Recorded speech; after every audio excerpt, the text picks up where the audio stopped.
Mount Etna has opened another chapter in its extraordinary eruptive life, and this time, the most revealing clue may not be the fire, the ash, or even the lava itself. It is where the new activity has appeared. During the latest eruptive phase, vents have been active away from the simple image of lava bursting from a single summit crater. Activity has involved the voragine area, the upper Valle del Leone, and the Valle del Bove, with lava producing vents at different elevations and explosive activity continuing around the summit. On August 10th, volcanic ash was significant enough to disrupt arriving flights at Catania Airport. The volcano was not merely glowing at its summit. It was demonstrating something much more important. Etna's magma can exploit different pathways through the mountain, and those pathways can open in places that are difficult to anticipate from the surface. That distinction matters because the headline that a volcano has opened a new vent can create the impression that scientists were completely blindsided. The reality is more complicated and more scientifically interesting. Etna is one of the world's most closely monitored volcanoes, yet monitoring does not mean that every future vent location can be identified in advance. Scientists can detect changes in seismicity, volcanic tremor, ground deformation, gas emissions, and other signals, but those measurements do not provide a perfect underground map of every fracture through which magma might eventually travel. Etna's upper structure is heavily fractured, repeatedly rebuilt by eruptions, and shaped by the movement of its eastern flank. When pressure rises inside that system, magma does not necessarily follow the route taken by the previous eruption. It searches for weakness, and weakness can exist somewhere new. The latest activity makes that principle impossible to ignore. Recent reports describe eruptive vents at approximately 2,750 meters, or about 9,020 feet, in the Valle del Leone, while another vent opened around 2,360 meters, or roughly 7,740 feet, in the Valle del Bove near Monte Ritmen. Lava from these areas has formed separate flow fields, while explosive activity has continued around the summit craters. The volcano therefore resembles less a single chimney and more a branching network in which magma can be redirected toward different openings. That does not automatically mean a larger eruption is developing. It means the active plumbing system is more complicated than the familiar image of a central crater releasing lava.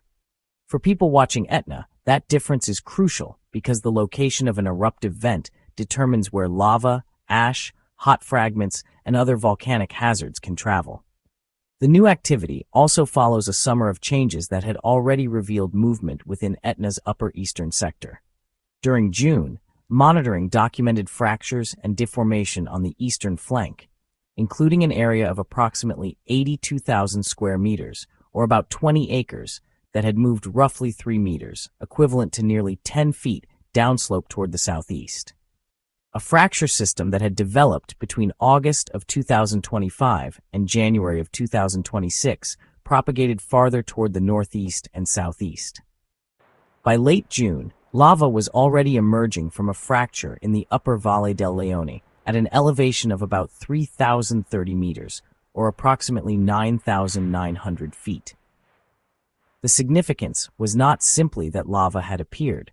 It was that the route was connected to a changing structural environment in which fractures could extend and create new pathways for magma. Etna's eastern side is particularly important because the volcano is not a perfectly rigid cone sitting motionless above its magma supply. Its enormous mass interacts with the surrounding crust, and the eastern flank has long displayed complex movement. That movement can influence fractures and faults, while magma injected into the volcano can itself contribute to deformation. The result is a system in which tectonic forces, gravity, and magma pressure can interact. A new vent, therefore, does not have to appear simply because magma pressure has reached some imaginary threshold. It can emerge when magma encounters a pathway that has become mechanically favorable. The eruption then becomes a test of the volcano's internal architecture. Every new fissure, flow, and vent provides scientists with another piece of evidence about how Etna transfers molten rock from depth toward the surface. That is why the latest research, published in 2026, is so intriguing. A study in the Journal of Geophysical Research, Solid Earth, proposed that Etna's magma may ultimately be linked to pre-existing melts stored in a region known as the low-velocity zone, associated with the boundary between the rigid lithosphere and the underlying asthenosphere. The researchers argue that extraction of these melts, influenced by plate flexure around Sicily and followed by interaction between melt and surrounding rock, could help explain the unusual chemistry and long-term evolution of Etna's magmas. This is not the same as discovering a giant underground magma chamber waiting beneath the mountain. The low-velocity zone is a geological region, not a cavern filled with liquid rock. The study proposes a source process operating at great depth, followed by complex transport toward the volcano. That proposed deep source helps explain why Etna has puzzled volcanologists for generations. Its geological setting is closely associated with the subduction of the Ionian plate beneath Eurasia, yet its lavas display chemical characteristics that can resemble intraplate volcanic systems more than classic subduction zone volcanoes. Over hundreds of thousands of years, Etna's magma chemistry changed from earlier tholeiitic compositions toward more alkaline magmas, while erupted volumes also increased. The new study suggests that the story may involve melts already present near the lithosphere-asthenosphere boundary being extracted as the surrounding plate system bends and deforms. In simple terms, Etna may not be receiving magma from one neat, isolated reservoir. It may be connected to a much broader and deeper geological process that continually supplies material into an evolving network. That does not mean magma rises directly from the deep mantle to the summit in one uninterrupted column. Real volcanic plumbing systems are rarely that simple.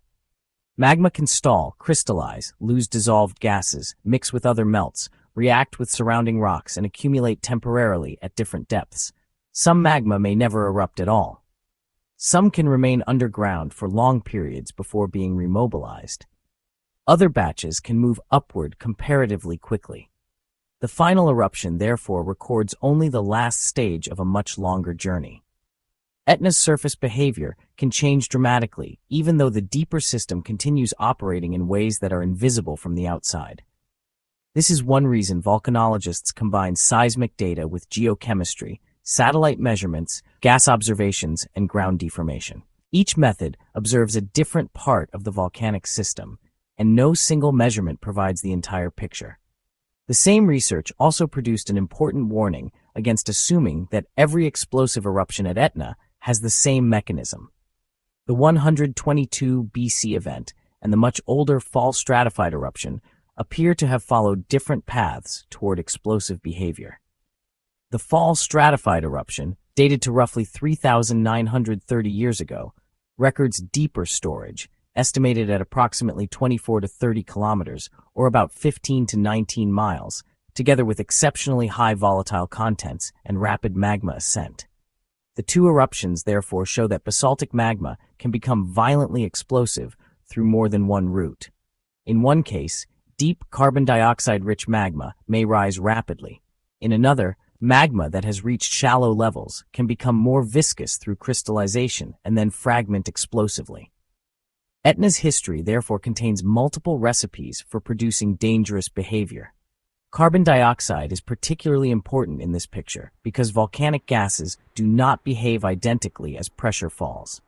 Magma deep underground can hold substantial quantities of dissolved volatile compounds.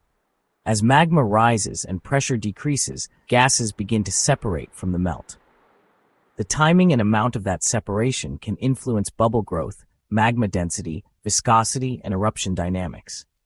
Water is important, but carbon dioxide can begin exsolving at greater depths because it is less soluble in magma under many conditions. That means carbon dioxide can help drive early buoyancy and potentially accelerate magma ascent before water becomes dominant closer to the surface. At Etna, researchers are increasingly interested in how these different volatile behaviors affect eruptions that can shift from relatively gentle lava effusion to violent explosive activity. The chemistry of the magma is therefore not a laboratory curiosity. It can influence what the volcano does at the surface. The current vents should also be understood in the context of Etna's remarkable ability to produce multiple eruptive centers during periods of unrest. Earlier in 2026, activity involved the Voragine crater, the Northeast crater, the Bocca Nuova, and fissures between major summit structures. During late June, a new vent appeared between Voragine and the Northeast crater at approximately 3,200 meters, or around 10,500 feet, producing a small lava flow that traveled roughly 150 meters, or about 500 feet, before stopping. Such events demonstrate that magma can move through short-lived pathways that appear, feed lava briefly, and then shut down. A vent, therefore, does not have to become a permanent crater. It can be a temporary expression of a deeper fracture network, activated only while pressure and magma supply favor that particular route. The Valle del Leone and Valle del Bove provide an even more dramatic demonstration of that process. The upper Valle del Leone forms part of the elevated eastern sector of Etna and connects into the much larger Valle del Bove. Much of this terrain is rugged and largely uninhabited, which means that a lava flow opening there can pose a very different immediate risk from one descending toward populated areas. Yet remoteness does not make the event scientifically unimportant. Quite the opposite. A new flow in an isolated sector allows researchers to observe the volcano's behavior with fewer complications from buildings and infrastructure. It can reveal how fractures propagate, how lava moves across steep terrain, how quickly a vent changes, and how magma supply responds when another pathway opens. Etna's most inaccessible lava fields can therefore become natural laboratories for understanding the volcano's future behavior. The presence of pyroclastic flows in the latest activity adds another layer of concern, although the term needs to be handled carefully. Reports describe two modest pyroclastic flows associated with the opening of the new vent in the Valle del Bove. These were linked to the collapse and mobilization of hot, loose volcanic material around the eruptive area. They should not be confused with the enormous, sustained pyroclastic density currents associated with some catastrophic explosive eruptions. Etna can produce hazardous pyroclastic phenomena without entering a completely different volcanic regime. The distinction matters because dramatic terminology can easily create a false impression of scale. The important fact is that the new vent demonstrated the ability of unstable volcanic material to collapse and move rapidly. It adds another hazard mechanism to an eruption that was already producing lava and explosive activity at different locations. Volcanic tremor provides another window into what is happening underground. Unlike an ordinary earthquake, volcanic tremor can persist for extended periods and may reflect fluid and magma movement, gas transport, or pressure changes within the volcanic system. Recent monitoring has shown elevated tremor associated with the summit region, particularly around Voragine. Yet tremor alone cannot tell scientists precisely what will happen next. A rise in tremor can accompany magma movement without producing a major eruption. It can also fluctuate as eruptive pathways open and close. That is why volcanologists watch trends rather than isolated readings. They ask whether tremor is increasing, where its source is located, whether the frequency content is changing, and whether other instruments are reporting corresponding deformation or gas changes. Etna's current behavior is therefore being interpreted through a combination of signals rather than a single dramatic number. Ground deformation is equally important because magma moving underground can push, fracture, or inflate parts of the volcanic edifice. Global navigation satellite system stations and tilt meters can detect movements far smaller than a human observer could notice. Yet deformation does not always rise dramatically during an eruption. Magma can sometimes travel through existing pathways without producing large changes across the entire volcano. Localized deformation can also be masked by the much larger background movement associated with Etna's complex flank dynamics. This is why a relatively quiet deformation signal should not be interpreted as proof that nothing is happening underground. It simply means that, at that particular time, the measured surface response does not show the kind of broad, rapid inflation that would accompany some forms of magma accumulation. Volcanic systems often reveal their activity through several subtle signals rather than one unmistakable alarm. Technology is changing the way those subtle signals are recognized.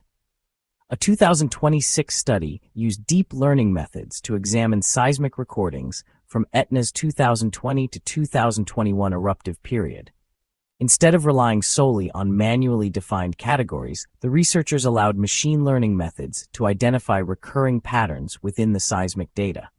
The analysis separated different seismic regimes, including relatively quiet conditions, fluid pressurization, a preparatory stage, and eruptive lava fountain activity. The research is not a volcanic crystal ball. It does not mean a computer can announce the exact hour of the next eruption. Its significance is that complex seismic signals can contain patterns that may be difficult for humans to recognize consistently when dealing with enormous quantities of continuous data. That could eventually strengthen early recognition of changes in Etna's eruptive state. Satellite monitoring has transformed the picture even further. During Etna's February 2025 eruption, researchers combined observations from several satellite systems to track lava flow expansion, thermal output, sulfur dioxide emissions, deposit thickness, and changing surface morphology. The event was particularly significant because it was the first Etna eruption fully monitored using the third-generation Meteosat satellite system, providing improved infrared observations. Some satellite instruments could repeatedly measure thermal signals, while higher-resolution systems could map lava fields and surface changes in greater detail. One digital surface model produced from satellite imagery covered roughly 95 square kilometers, or about 37 square miles, around the summit and Valle del Bove.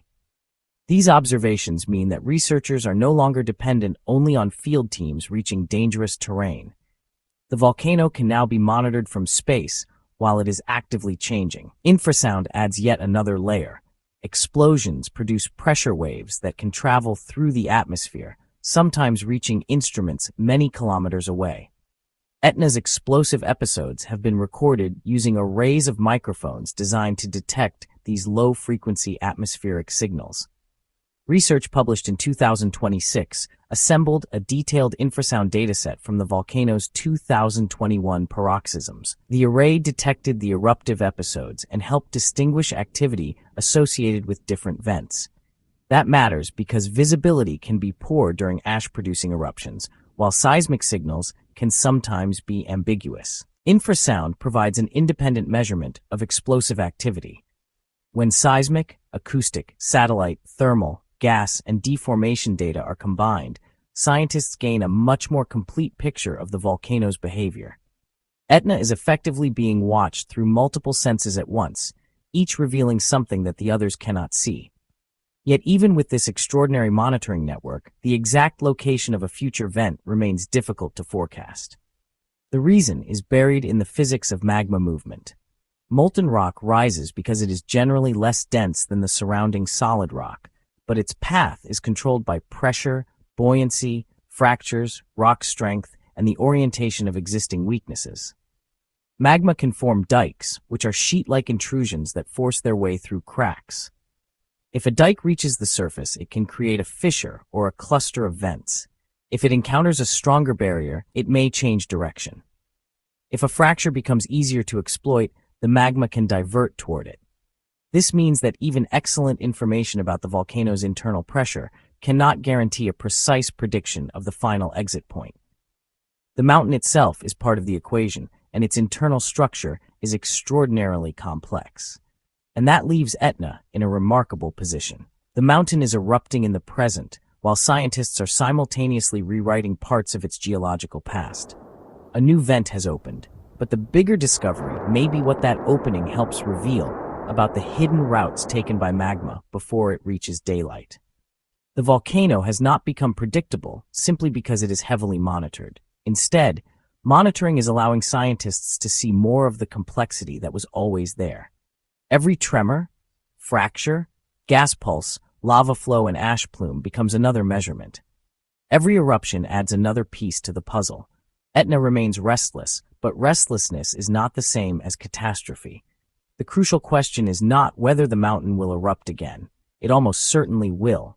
The crucial question is which pathway the magma will choose next, and what that choice will reveal about the extraordinary system beneath Sicily.